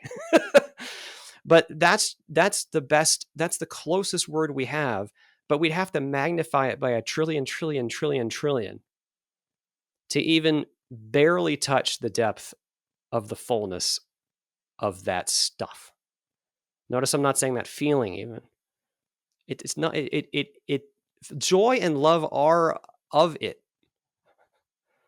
You see, it's like it is first, consciousness is first, and joy and love and freedom are like the expression of it. They're what it refracts into in a world of form like ours. You see that what true nature, when it shines through here, looks like and feels like love and peace and joy and freedom. It's so interesting because even at this particular juncture in the conversation, I think for normally emotions are something that are difficult to point to, but it feels like they're almost matter in this conversation. The roles of emotions on our spiritual growth and evolution. Can you speak to emotion? Sure. Well, first, let me just say that I don't draw a huge distinction between different forms, even though I understand that at the human level, we experience them very differently. So like sensory data, a sight, a sound, a smell, those are different than a feeling or an idea. The idea of a sandwich is not the same as seeing a sandwich. Those are different types of form. So I'm just lifting that up though, because all of form is transcended. So that's just an important thing to say about the nature of what form is. I use the word emotion differently than the word feeling. Emotion is the way I describe a biochemical feeling. So if you have depression, you have an emotion of pain or sadness or whatever. Is that who you are? No, that's a lie. And by the way, I just want to go down a little tangent here, because when we talk about the suicide question, something I really want to lift up, it's a lie. Like, even though it's very real, that pain, that story, that negative, terrible story, the pain will never end. You'll never feel better. This is who you are. You're meaningless. That is a lie. I'm not making light of it. I'm just lifting that up. Okay. So back to your question. So emotion, I would say, is like the biochemical experience of a feeling, but the soul, okay, so consciousness can know incredible feeling, even without a body. In fact, it can know feelings that are way off the charts, even more real and more lucid than what we know bodily. The bodily experience is unique in that it is dense and it is novel. So what I mean is, like, if you like put a piece of food in your mouth, you're going to get a taste sensation that you don't know exactly what to expect. And it will show up and you discover it. That's how it feels when you like put something in your mouth. Whereas in higher systems, when you're connected to all knowing, you might not have that exact same sense of novelty because it's all already there. That's just an example of a unique aspect of human experience. So emotion is kind of like that at the human level. And it is a very important part of our journey, because feeling, which, like I said, emotion is like a biochemical reflection of feeling. It's, you know, with the chemicals and the brain chemistry and all that good stuff. Feeling, vibration at the soul level, the vibration of feeling, that's like the language of the soul. It's more telling than thoughts and words in certain ways. It's more true. You can't mistake a feeling. Like, it's, you know what I mean? It is what it is. It's saying a certain vibration already. Yeah. But it requires a certain level of attunement, I would say, to be able to feel into your feelings. Because I think, again, with the obscurations, I know I keep coming back to them, we sort of, we repress the opportunity to feel in certain ways because it can be uncomfortable to, again, probably to feel certain fears. So we sort of throw the baby out with the ego will bathwater cover in up some fears ways. with hundreds and hundreds of layers. Sorry to interrupt you. The ego will cover up fears underneath hundreds and hundreds of layers of story and justification. That's just what the ego does. It doesn't, it's, we're trying to avoid. So if we want to avoid, here, look at this shiny object. Here, look at this belief. Don't look at the feeling. Feel it to heal it. I love that phrase. And what I mean is, if you feel a certain way, let yourself see it, let yourself feel it. The integration of experience is very largely done through feeling. Like, it's not an intellectual process. It's a being level. I'm willing to feel this process. I'm willing to feel this, and I'm going to actually feel it. And holy crap, it feels bigger than me. You see, that's why we lock it away. We lock it away because it feels too big to feel, too big to face. That's why we bury it. Swallowed up. Right. It'll swallow you up. Well, eventually you get so sick of being sick or so sick of being afraid that you say, you know what? I'm going to face that crap. I'm sick of this. I'm going to feel that all the way. And it may feel like it's going to destroy you, but it won't. It won't destroy you. No feeling is bigger than consciousness. Feeling is occurring in consciousness. Consciousness precedes the feeling. It can't be bigger. So there's nothing we actually can't actually say yes to and experience and feel. And that requires a certain warriorship of feeling, actually. We need to be we can choose to be willing to allow so much of our experience that we feel, even the feelings we rejected, even the fears we rejected. It takes a lot of humility. It takes a lot of bravery. It takes a lot of bravery to actually say, you know what? I feel like a small little child, or I feel like I was never loved and I feel meaningless. Okay. Feel it. Go look. The light of your awareness, when you go into that dark closet, you're bringing the light of your awareness into it. And that is how you process it. That is how you heal it. It's about not saying no anymore. Like, one thing I would lift up here is that life itself is not our enemy. Like, the physical reality even is not our enemy. The whole physical experience is not our adversary. It's actually here for us. and it wants us to succeed. Spirit wants us to succeed, you see. So when we genuinely actually choose to face our crap, like for real, we are helped, we are supported, and it may require more bravery than we've ever yielded up until this now moment, but that's okay. And that is a process that is done through feeling, through being willing to feel and allowing feeling. Yeah. Hi there, guys. I wanted to take a quick moment just to introduce you to my one-to-one coaching. It's something that I deeply love doing. As you can tell, conscious conversation is such a massive part of my life. And having one-to-one, deep, meaningful conversations with people where I get to show up as your brother or as the coach or as your mentor has been such a gift for me personally, and a gift for lots of the people that I have supported on the journey of living a more spiritually empowered, spiritually powered, spiritually aligned life.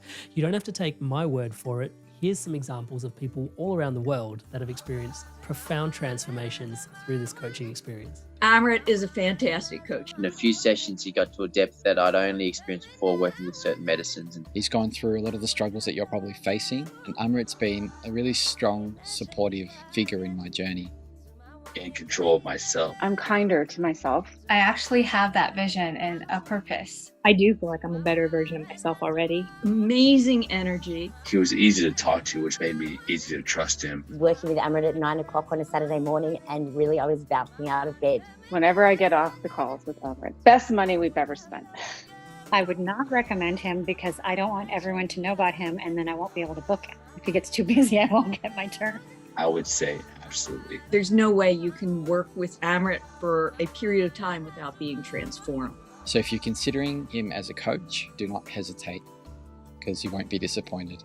Alrighty, so hopefully that's inspiring your evolution onwards and upwards. And if you are so inspired to evolve, you can book in a one-to-one call with me directly at www.amrit.coach/life. And guys, if I can say so myself, I do think this is something quite special. Most people that I see building things online don't really work with people this deeply, this intimately, one-on-one as things start to grow, just because it is so time intensive.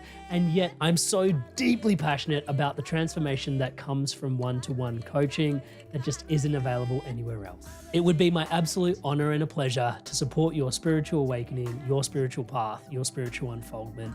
It is my life's work. I look forward to seeing you in the call. Back to today's podcast. Feel it to heal it. When we say yes to certain feelings, the ego then quickly latches into then identify, like, so let's just say there's a toxic pattern or behavior and you say yes to it, to feel it, to allow it. How do you navigate the ego then identifying with said toxic pattern or behavior such that that becomes like a coalesced part of your identity rather than once again something that moves through and actually heals? That's a fantastic question, because that is the main, that's the main challenge. We'll call that stickiness. You know, we get really sticky into our ego patterns because of the fear. Okay, here's the thing though. This is really important. You don't have to be able to identify the root fear, because you can't. Like, when you start down this journey, you can't even tell where you have a misperception. It's buried under 782 layers of crap. Like, seriously. Okay, but there is one active ingredient which you always have. That is, how do you respond to this moment? Do you say yes to this moment, and do you say yes to the feelings that are arising in this moment? You don't have to understand how they're connected to everything else yet. You don't have to. Are you willing to listen? Now, that's why quality of intention is so important, you see, because you can't trick your intent. If your intent is to do this to avoid, then that's your intent, and your ego will gladly do that. But if you genuinely want to heal, and you genuinely want to own your crap, and you genuinely want to be willing to feel and work with your life, work with the universe, work with yourself, and identify where you've blocked yourself. Like, if you're genuinely willing to do that, then you just do that with what has arisen in this moment, whatever it is. Even if it's hard, it's okay. And as we do that, the deeper parts of us, bit by bit, say, oh, okay, you're working with me here. It's actually one being. The human personality is not separate. It's still you. But at the human level, when you say yes, and you're feeling this moment, and you're feeling, wow, I feel anxiety in my body. I'm just going to feel that. I'm going to feel that and allow that. And you do that. In saying yes, the deeper part of you says, okay, I see, you're listening. Okay. And then another thing may be lifted up to you. And then maybe another thing may be lifted up to you. And because we are basically built to integrate all that and heal all that, we're built to heal.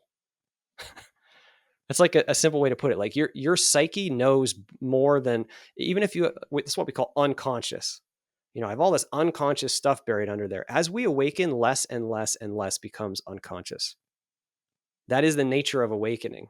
It's seeing more and more clearly what's actually in there. And as we do that, there is no place for it to hide. We just feel what we feel. We know who we are. We feel the fear that we feel. And it's very humbling. But if we're willing to do it, it's also so empowering. Because if you process that and allow the yes and say yes in this moment, what can affect you? What can thwart you? It's like in Buddhism, they say like, something like you are your only enemy. Your response is the only thing you're working with. The fear is the only hard thing.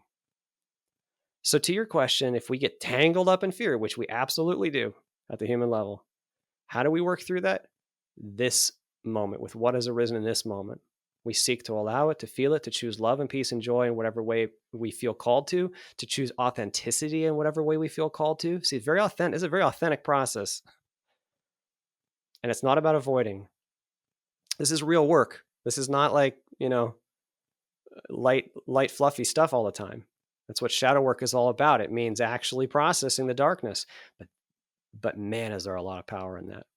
And you can do it. Like that's like a cheat sheet ending here. You can do it. You can. And I think that goes back to that being that you met that inspired you at the beginning. It's almost like in the conversation we've come full circle because they radiated a certain. Is it power? Or is that what I call it? Yeah. Well, where power, like freedom, love. Mm-hmm. Yeah, and that was for having gone through all the stuff we've just discussed. Is that apt to it's true, but I'm sensitive that it's not just that because you put weight on the person, they got strong. They got strong because they lifted the weight. What does lifting the weight mean? Everything we just said. It means actually choosing love and peace and freedom and joy in your life and actually facing fear and overcoming it and processing it. Actually recognizing your own ego patterns and being okay with learning and growing. Actually serving the person next to you instead of yourself. You know what I mean? Like that, because the fundamental substrate is consciousness. But what is the fundamental action? Intent. Choice making. So that's why I love the Tom Campbell term quality of intent. If you can choose a quality of intention that is more loving under duress, then that's like exercising a spiritual muscle. And now you can exercise that same intention under different circumstances. In fact, in the okay, so let's make that a little more tangible. So like here on Earth, we can't do very much physically. We're pretty limited. In the thought responsive realms, one thought is a thing. It's an action. An intention equals an action. You want to move a tree, you move the tree and it moves. It's not hard. Okay. But if you can wield an intention that is powerful and pure, then you metaphorically are like a god compared to other beings in that system who have not had to do it under the same level of limitation that you have. So it's like if you can throw 1,000 pounds on Earth, then if you go to a system and someone hands you 1 pound, it's nothing. It's not hard. And so to the other beings, they see you throw that 1 pound 100 feet. They're like, oh my gosh, how did you do that? It's not hard, man. I've been on the weight bench where there was 1,000 pounds. That's hard. You see? And so that's what we're doing here with the limitations and with the fear that has arisen from them. Can we process that? Can we meet this limitation with love and joy and freedom? And note, by the way, that doing that does not require a certain physical outcome. It's a quality of intention, not a scope. Like you don't have to build 10 companies and reach 10 billion people, and there aren't even 10 billion people. I'm just being a bit facetious. I'm just saying that you don't have to think about physical scope. This is about quality of intention, quality. It's just the quality.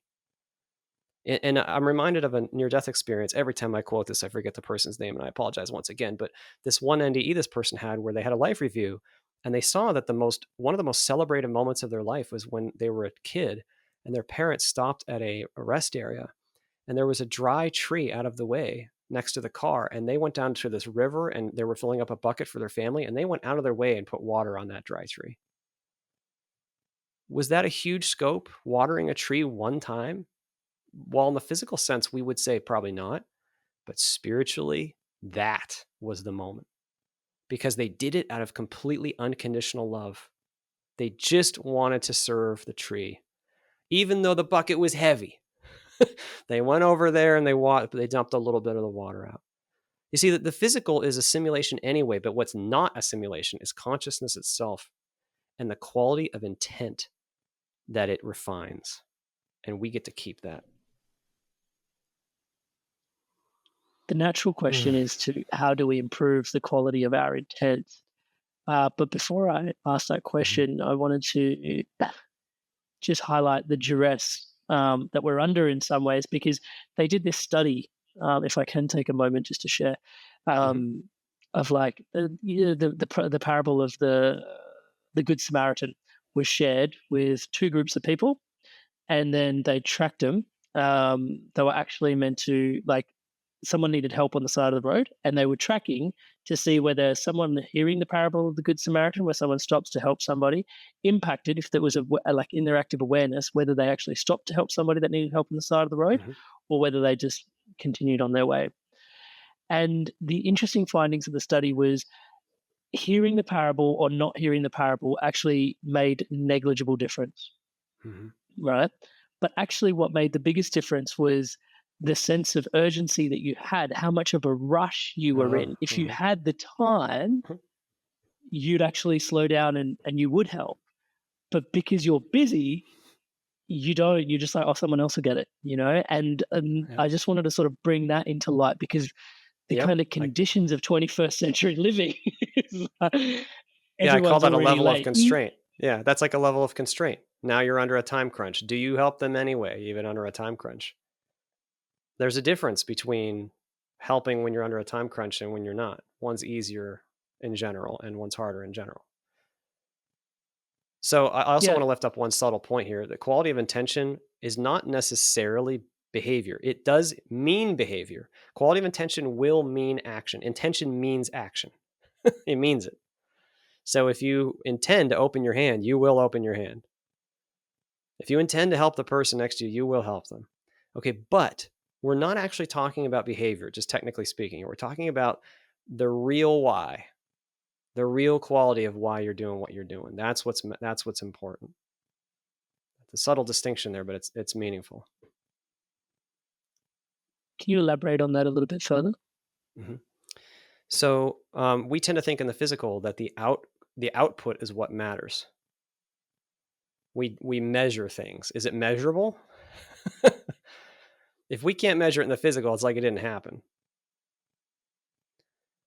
Quality of intention precedes physical. It works through physical. It works through thoughts. It works through beliefs. It works through physical actions. But it doesn't necessarily mean the action itself. So what I mean is two people might take the same action. Let's say giving $1,000 to a charity.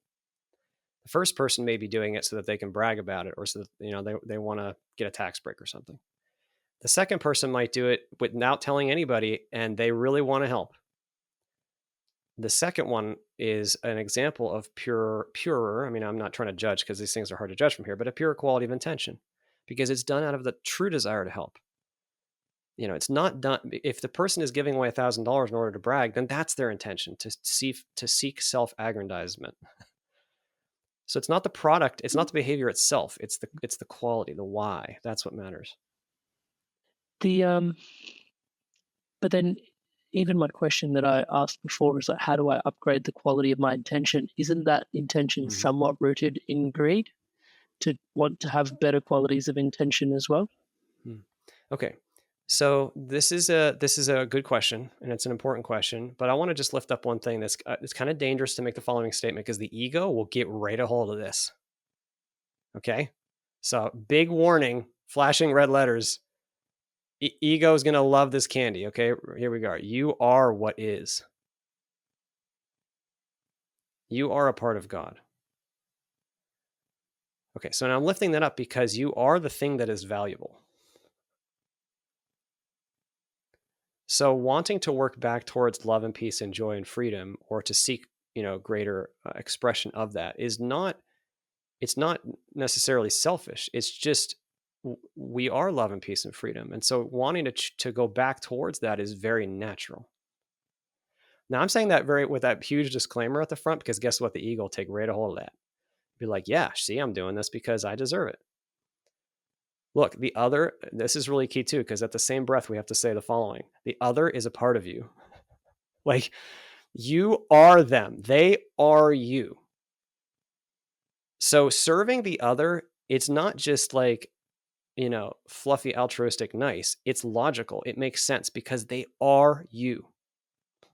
You are serving yourself by serving the other, even if you can't see it at the physical level underneath the veiled experience of separation. That's really helpful. That's really, really helpful. Circling back, and underneath here, there's a thread that was left unpicked at, which was there's nothing to forgive. And I think I just want to draw that back into this space, because I think now it can really be just clarified further. So I think that's beyond profound. Yeah. Okay. So this is one of those statements, again, the ego can pretty quickly get a hold of that, because now you're free to do anything you want. And you are actually free to do anything you want. Okay, but here's the thing. There's nothing to forgive because we entered into a state of limitation that we're not. We entered into duress, you could say. It is understood that we have, and in fact, it's respected that we have. It's celebrated that we have, and it's seen that we might make choices that are not optimal. We might make choices out of fear. That is the nature of entering a limitation set. You see, it's the nature of it. So so there's nothing to forgive if you know that they entered that and then they messed up. Well, they entered it knowing they messed up. It'd be like somebody this is the metaphor. Like if someone goes to Mount Everest and they don't make it to the summit because it was too cold and there's no air. Do we blame them when they come back down and say, man, you screwed up? You really screwed. No. We have so much respect that they did it. We have so much respect that they tried. That's how it is with the human experience, or any physical experience, actually. The amount of respect that exists because of the limitations we've taken on is profound.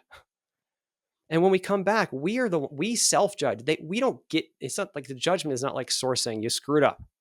No, the life review is us seeing everything that we actually were. And we can just see what we were because guess what? We then experience how we affected everybody else. We experience it firsthand because they are us. So we experience, how did I actually affect others when I was under these sets of limitations? And then we judge, oh man. And that's why near-death experiencers say when they're in a life review, it's the guides giving love and support to them. You see, it's not judgment from them to us. It's love and support from them to us because they know we're going to go, oh my gosh, I messed up. They know we're going to look at our lives and go, oh, I can't believe I did that and I hurt this person in a certain way. But there's nothing to forgive. You see, we're so brave that we came into the set of limitation that we could make that choice. Now, that doesn't mean we shouldn't try to be loving. No, this is about choosing love. This is not an excuse for the ego to go tromp off because you can't escape who you are. If you make egoic choices, then you will face it. You will see that. That's who you are. Like in this life, I'm here facing a fear that in a past experience bested me. It crushed me. I've experienced a lot of trauma in this life. A lot of pain. It's not punishment.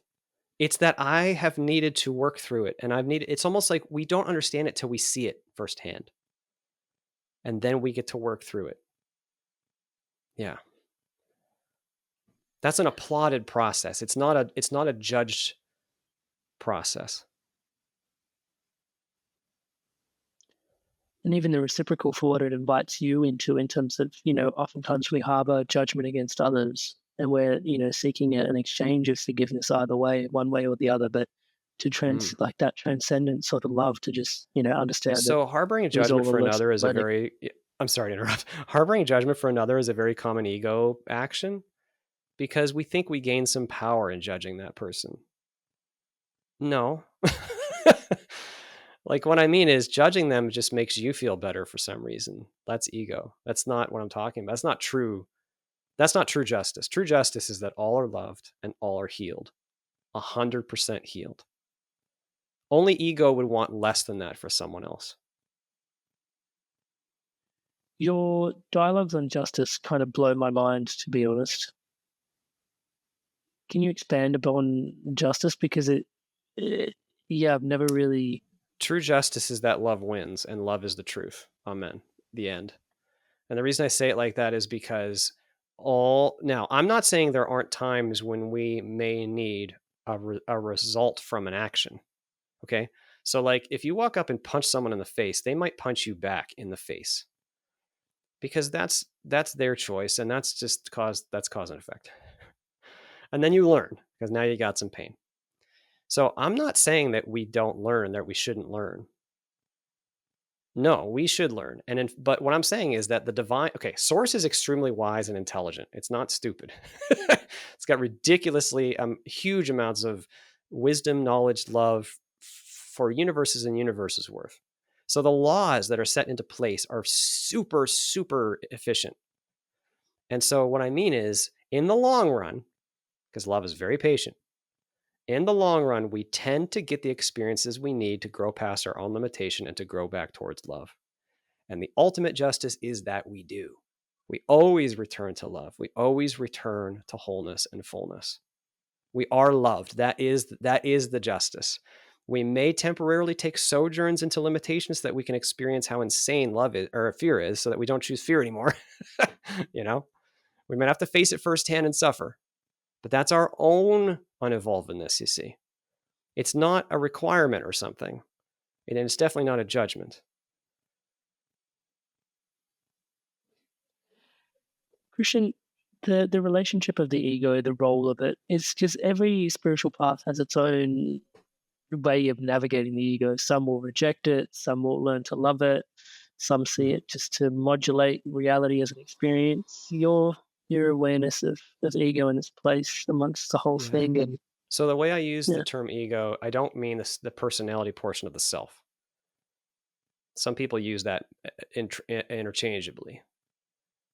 I don't use those interchangeably because the personality portion of the self doesn't necessarily have to have ego. You can experience being a separate human without an egoic response.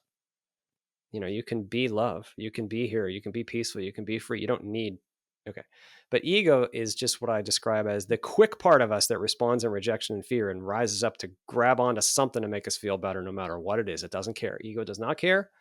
It just wants to fix the problem. So now that we feel separate and we feel powerless, here, you want, now look, how about this? Have this belief. Oh, look, you're valuable because you belong to this group. Or you have worth because you have money. Or you have strength because even though you feel powerless, you can be angry at this person and you can hit them. And now that you've done that, see how powerful you are? See this evidence that you've inflicted something on someone else and you have strength. See, don't you feel better? That's all ego. It just means the portion of us that is trying to either avoid or disprove the fundamentally negative, like the root negative self-perceptions at the bottom. But they're not even rooted in truth, you see. And the ego's actions don't work. Ultimately, they may work for a lifetime or even 100, or 1,000. They may work for 5 seconds and then go away. That's because fear is challenge. Practically speaking, fear is challenging to work through. We could say very simply, fear is the only hard thing. There's no other hard thing. And the ego is just the part of us that's really trying to fix the problem of fear.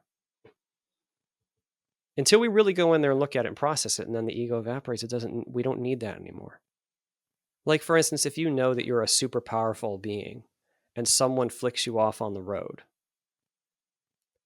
you don't need to feel angry. It doesn't make sense. Because you're not powerless. You see. Yeah, it's interesting. It's almost like a trigger pin cushion in some way. The part of us that gets triggered. It's really interesting there.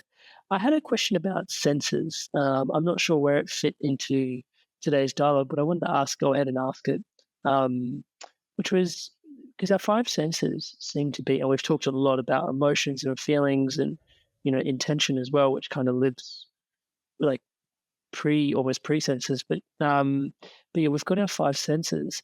Do you see them as something that are like conduits, which sort of like are relaying information,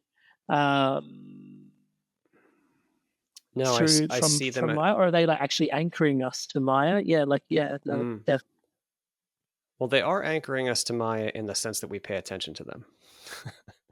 So senses just means sense data. So I'm lifting that up because it's not actually like I know this sounds crazy, but you don't actually have eyeballs. You're having the experience of having eyeballs. There's a difference. And so what I mean is, and no, but let's even take it a step further, because it's not even technically the experience of having eyeballs. It's the experience of the idea of having eyes, and the experience of the visual image of a face, and the experience of light coming through those eyes, depending on their health and status of health, and then having a visual form experience happening on and in consciousness, on and in your awareness. That's what senses are. And they root us to the physical and to the Maya because we pay so close attention to them. It's like the movie metaphor again. We're staring at the movie screen. We're staring at the senses. There's a great Seth quote from the Seth Speaks books where he says something like, physical reality is like a bright point of light that you just never look away from, but you can. I've experienced that. When you first start down the path of meditation, you can't practically speaking, you generally can't locate that right away.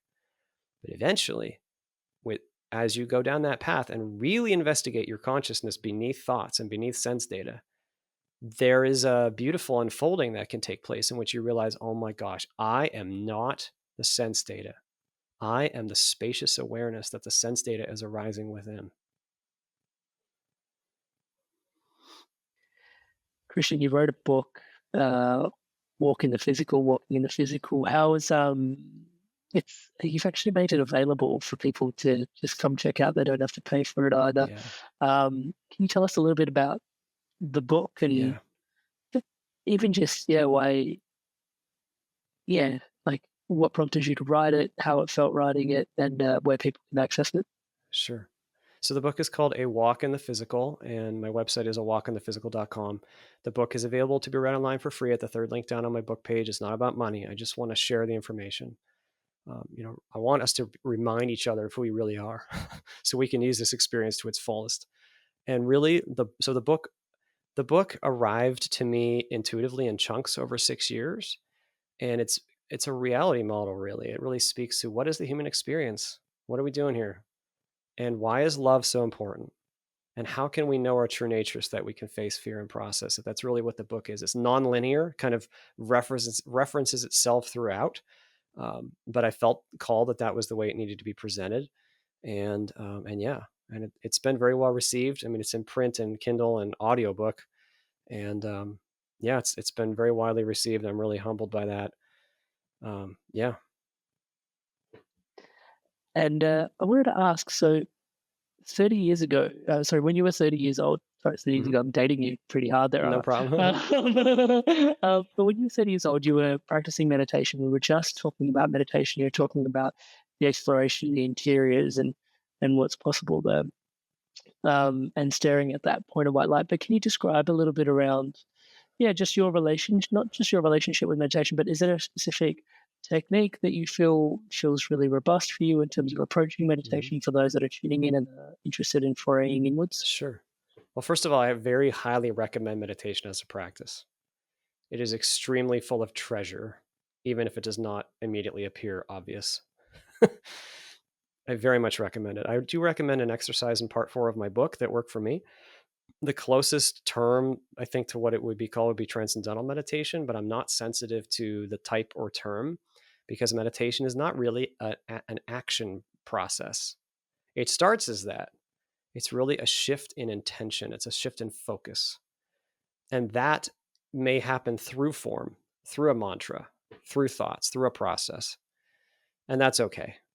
But it actually transcends that. It's actually more about what are you as consciousness doing? Can you take the time in the midst of your busy day and put down everything and just focus on something neutral for 40 minutes, as an example? Can you do that? That's a choice. That's an intention to do that. And when you use your intention in such a way, it actually changes the momentum of how the form arrives to you. You don't know you're doing that. You're not trying to do that. In fact, you're not trying to do anything except very alertly investigate what you are beneath thought. You're just experiencing with full alertness. You're not trying to do anything. But as you do that, the momentum of thoughts that may arrive to you slows.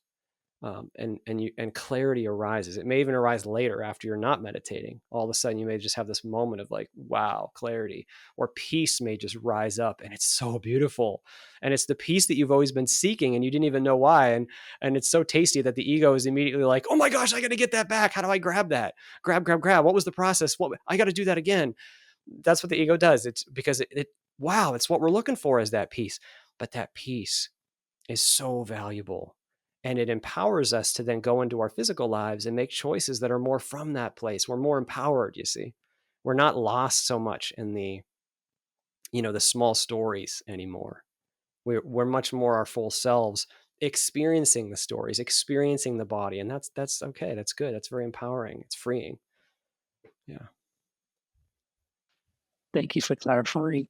And yeah, just I guess just a wrap up question, which is, it's hard not to be in awe when I'm following, tune in to the reality models, the work that you're sharing, just the probabilities, because everything is probabilistic, and just the fact that, we get to share in a conversation like this, let alone being incarnate, let alone like just all the infinite possibilities. And you sort of collapse possibility into probability and then probability, but like probabilistically, this is just so off the charts. And then you're having the experience and you're like, wow, it's just hard not to be in awe of everything you're sharing here. I just wanted to get a moment from you on just the probability stacked on the probability to the nth degree, and like just what life like. No, what? it's miraculous. Yeah, it's miraculous that we arrived to this moment, that we've done this crazy of a thing, this physical thing, all the way to this moment after thousands of years of choice making and evolution. We're at this moment. It's pretty amazing. And when we say that it feels amazing, of course it's not me or you. What we're saying is we tap in a little bit to the truth. We feel a little bit of wow, the grandeur, the love. When we tap into that intuitively, we go, oh my gosh, I recognize that. And then we're reminded, I'm not actually the human. Holy crap. And that is what's so important about this kind of conversation, is lifting up that we are multidimensional beings of love and peace and freedom and joy. And what cooler thing is there to do than to do that here with each other, and to remind each other, even in the like crazy dense physical, of who we really are. And to know that we can use this however we wish, and that we have absolutely nothing to fear. What is more amazing than that? So that's why I have so much respect for your work. I really appreciate all that you've done. Thank you so much for having me on today. Brother Christian, thank you so much for sharing yourself so abundantly here with us today. I know I've taken up, just so many questions that you've just had the great. And I think back to the point that you described, it's so hard to point the finger and explain and put words even to like everything we've discussed, and yet you do an amazing, incredible job of putting it so eloquently. It is such a blessing to receive. So I want to thank you for your time and energy here today, of course. And also, so many of your own challenges and everything that you've navigated, like your own incarnation and the fears, and just speaking to that from such a deep place of authenticity, just sharing that with us. Like, thank you for you writing the book, giving it away freely. Just, man, really, really so much love and respect for the way you're bringing yourself to the world. Thank you.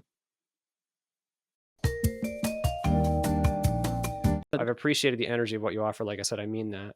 We focus a lot on the physical while we're here, but the real arena of change is consciousness. It's through the mind, you see. So freeing people through the mind is the most powerful, important service we could do. And it precedes all the physical stuff. Like today's the election in the United States. Everyone's focused on politics and taking the voting and everything. I mean, that's important, but that all is second. Consciousness is first. We will change the systems. We will change the voting. We will do that once we ourselves change. So I'm just lifting that up because that's important. Inspired Soul, you made it through to the end of another incredible episode. Inspired evolution, yes, for our life, but then also transcending life, time, space, dimensions. goodness, such an incredibly rich conversation with Christian. I feel so blessed, Touchwood, to partake in it and to share it here with you. Thank you so much for tuning in. And thank you all also that are subscribed to the channel. Everything you see around here is powered and empowered, as I like to say, by your subscription to the channel. We recently hit 100,000 subscribers. I still pinch myself every day, Touchwood, that your love and support is making this a reality, Touchwood. It's just such a blessing. I cannot thank you enough from the bottom of my heart. And to all of you that are considering subscribing, please take a moment as I'm saying the word subscribe. The button below is lighting up in the colors of the Inspired Evolution. Please hit the button, subscribe, hit the bell notification icon. It lets the YouTube algorithmic thing know that conversations like this are important and want to be shared around in the world. And it enables us to get on incredible guests such as Christian to have these conversations with you. Thank you so much in advance for your love and support. Now, also on screen, really quickly, there's going to be, this was a pre-birth experience, and we've had some conversation with people that have studied near-death experiences, also near-death experiences, people themselves sharing their stories. They're going to be on screen now. Take your pick, I'll see you in one of those really incredible, insightful conversations as well. Really fascinating hearing from people that have gone through and transitioned and chosen to come back, and what the other side was like. Just so many fascinating conversations, Touchwood. So take your pick. And I look forward to seeing you in the next one. Stay inspired, keep evolving. Onwards, upwards, and inwards. See you there.